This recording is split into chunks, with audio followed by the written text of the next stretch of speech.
ጤና ይስጥልኝ እንዴት ናችሁ? ሁላችሁም በያላችሁበት ሰላምና ጤናችሁን እመኛለሁ። ዛሬም በሌላ ቆንጆ በሆነ የጾም ምግብ አማራጭ ተገናኝተናል። ሁላችሁም አብራችሁኝ ስላላችሁ እጅግ አድርጌ አመሰግናለሁ። በጣም ብዙ ሰዎች መታችሁ የሜላትን ቲዩብ ተቀላቅላችኋል። በጣም አመሰግናለሁ። አዲስ ለሆናችሁ ደግሞ ሰብስክራይብ አድርጉና ቤተሰብ ሁኑ።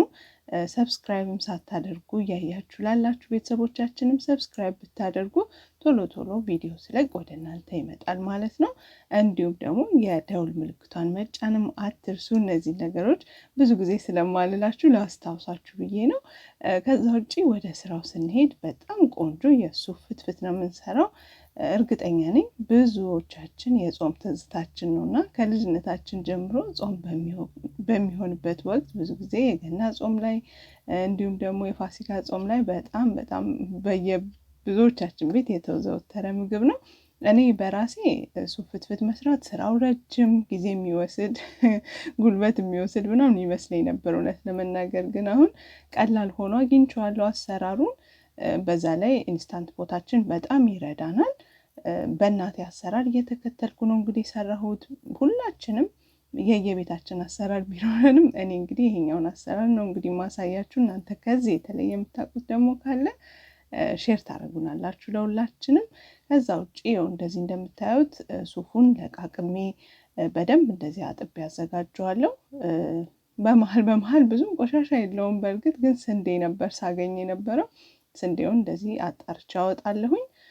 ከዛ እንግዲህ ከፈለጋችሁ ትንሽ አነስ ያለ ጎርጎድ ያለ ቦታ ላይ ወይም ደግሞ እንደኔ ወንፊት ላይ አድርጋችሁ በደንብ አድርጋችሁ ሙልጭ አድርጋችሁ ማጠብ ይኖርባችኋል።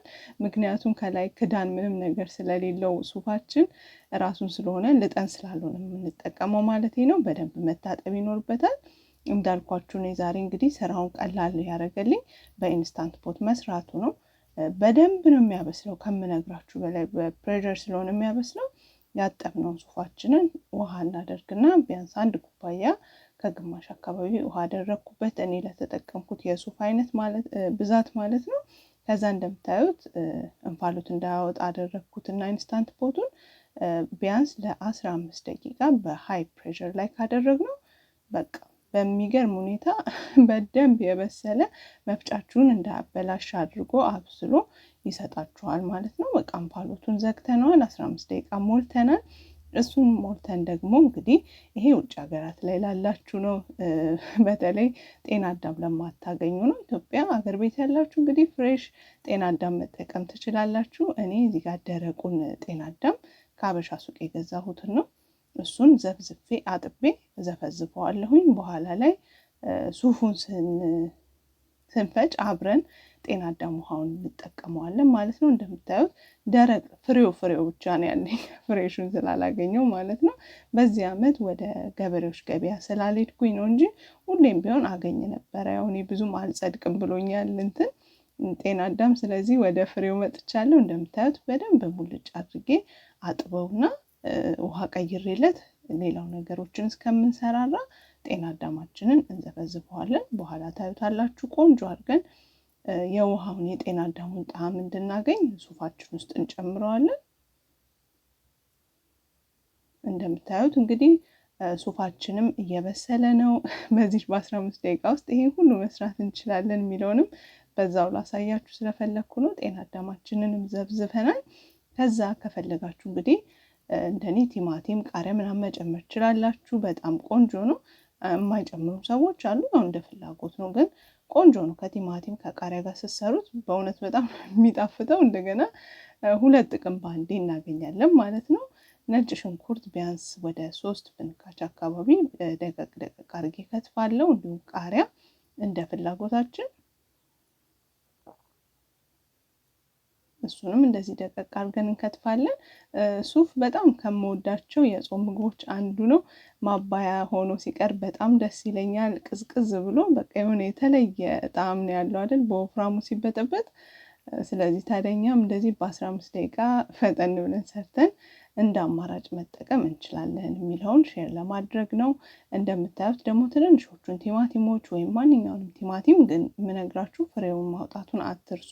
ትልልቆቹ ቲማቲሞች ከሆኑ ፍሬዎቻቸውን እናወጣለታለን። 15 ደቂቃችን ሞልቶ ሱፋችን በስሎ ወጥቶ ተጠሎ ማለት ነው ከውሃው ተለይቶ እንደዚህ ወደ ማሽናችን ወደምንፈጭበት እናደርጋለን።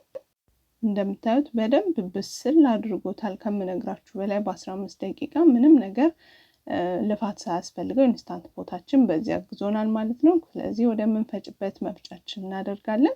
በደንብ ካልበሰለ ሱፍ ለመፍጨት ራሱ በጣም ነው የሚያስቸግረው፣ መፍጫውንም ሊያበላሽብን ይችላል። ከዛ የጤና አዳም ውሃችንን እናደርጋለን። ያው ፍሬሽ ጤና አዳም የምታገኙ ሰዎች አሁን እዚህ ጋር መጨመር ውሃውን አይጠበቅባችሁም። ያው የጤና አዳሙን ጣዕም ለማግኘት ያህል ነው። ትንሽ ውሃ እናደርግበታለን። በጣም ቀጥኖ ጁስ እንዲሆን አንፈልግም። ስለዚህ ትንሽ ውሃ እያደረግን እያበራን እያጠፋን እንትናችንን ጁሰራችንን እንዳያበላሽብን እንደዛ ማድረግ ይኖርብናል። እንዳልኳችሁ በደንብ ካልበሰለ ለጁሰራችሁም ጠር ነው የሚሆነው እና በደንብ መብሰል ይኖርበታል። ሱፍ እንደምታዩት ትንሽ ወፈር ሲልብኝ እኔ ውሃ ጠብ አደርግበታለሁ። ከዛ በቃ ራሱ እንደምታዩት ነጭ እየሆነ ይሄዳል። እንደ ወተት አይነት ነገር ነው የሚሆነው። ጨው መጨመር ረስቼ ነበር። ስለዚህ ጨው ጨምራለሁኝ። አሁን ከመፍጨታችን በፊት ማድረግ እንችላለን። እንደኔም ከረሳችሁት ደግሞ በመሀል አቁማችሁ መጨመር ይቻላል። ስለዚህ እንደዚህ ፈጭተን እናዘጋጀዋለን ማለት ነው ሱፋችንን። ከዛ እንደምታዩት በደንብ ወፈር ድልድል ብሎ በደንብ ተፈጭቶልናል። አሁን በውሃ ደግሞ እንለዋለን እንበጠብጠዋለን። ይሄንን አለቀልቀውና እዚሁ ላይ ውሃ አድርጌ ቀጠን እያደረግኩት እሄዳለሁ። ለማጥለል እንዲመቸን ይሄን የምናደርገው። በዛም ላይ ደግሞ እዛው የሱፉ እንትን ውስጥ የተፈጨ ውስጥ የቀሩ ካሉ የሱፉን መረቁን በደንብ ለማግኘት ማለት ነው። በውሃ እንደዚህ በጥብጨዋለሁ። ስትበጠብጡት በጣም መቅጠን የለበትም እኔ እንደገባኝ ከሆነ ማለት ነው። ስለዚህ እኔ እንዳልኳችሁ የእናቴን አሰራር እያየሁ ነው የሰራሁት። ከዚህ በፊት እሷም የሰራችሁ ቪዲዮ አለ፣ የእናቴን ቪዲዮ ከእሷ እያየሁ ነው እንግዲህ እየሰራሁኝ ያለሁት። ከዛ ያው በኢንስታንት ፖት አድርጌ ፈጠን አድርጌ ለመስራት ስለፈለግኩ ነው። በውሃው የበጠበጥነውን ወደ ማጥለያ እናደርገዋለን። በተወሰነ ደቂቃ ከውሃው ጋር በደንብ አሽቸዋለሁኝ። እናንተም ከፈጫችሁት በኋላ በውሃው በደንብ ማሸታችሁን አትርሱ። ምክንያቱም ውስጡ ያለው ነገር ያለው የሱፉ እንትን በደንብ ይወጣላችኋል። ከዛ በማጥለያ እንግዲህ በደንብ ጠቅጣቃ ማጥለያ ወደ ውሃው እንዳይወጣብን እንደዚህ እያደረግን ጨመቅ እያደረግን አጥልለን ማዘጋጀት ነው። በቃ እንደምታዩት እንግዲህ በጣም ቀላል አይደል ታዲያ ሱፍ መስራት። በጾም ወቅት አማራጭ ከሚሆኑን በጣም ቆንጆ ጤናማ ምግቦች ውስጥ አንደኛው ሱፍ ፍትፍት ነው። ስለዚህ በዚህ መልኩ ፈጠን ብለን ሰርተነዋል። አሁን አጥልለን ጨርሰናል። ወደ ምናቀርብበት ሳህናችን የምንፈልገውን ያህል እናደርጋለን። ከዚህ በፊት ያልነገርኳችሁ ትንሽ ደቂቃ ፍሪጅ ውስጥ ብታስቀምጡት ወይም ደግሞ እስከምታቀርቡ ድረስ ፍሪጅ ውስጥ ቢቀመጥና ቢቀዘቅዝ እንዴት ቆንጆ እንደሚሆንና ቲማቲም፣ ቃሪያ፣ ነጭ ሽንኩርትና ዝንጅብል ጨመርኩበት። በደንብ በደቃቁ የተከተፈ ነጭ ሽንኩርትና ዝንጅብል ነበረኝ። ከዛ ሽንኩርት ጨምራለሁኝ። ከፈለጋችሁ እዚህ ጋር ዘይት መጨመር ይቻላል። እኔ ግን ራሱ ሱፉ በጣም ቆንጆ ሆኖ የራሱ ዘይት ሁላ አለውና ምንም አላስፈለገኝም። ግን ቀምሳችሁት እንዳልኳችሁ ዘይት መጨመር ትችላላችሁ። ስትፈጩት ደግሞ ጨው ያነሰው ከመሰላችሁ ጨዋችሁንም እዚህ ጋር መጨመር ትችላላችሁ። ከላይ እንግዲህ ትንሽ ነጭ ቀይ ሽንኩርትና ቃሪያ ነሰነስኩበት። ሌላው እዚህ ቪዲዮ ላይ ያላስገባሁት ነገር ግማሽ ሎሚ ጨምቄበታለሁኝ ፈሳሹ ላይ ሱፉ ላይ ማለት ነው። ከማቅረባችን በፊት ቲማቲም ስላለው ትንሽ ሎሚ ብናደርግበት ለጣዕሙ ቆንጆ ይሆናል። እንግዲህ ከቀይ ምስር ጋር እንደዚህ አቅርቤዋለሁኝ ለምሳ። በጣም ቆንጆ ቅዝቅዝ ብሎ ከምነግራችሁ በላይ ይጣፍጥ ነበር። ሞክሩት። ስለምትሰጡኝ አስተያየት ከልብ አመሰግናለሁ።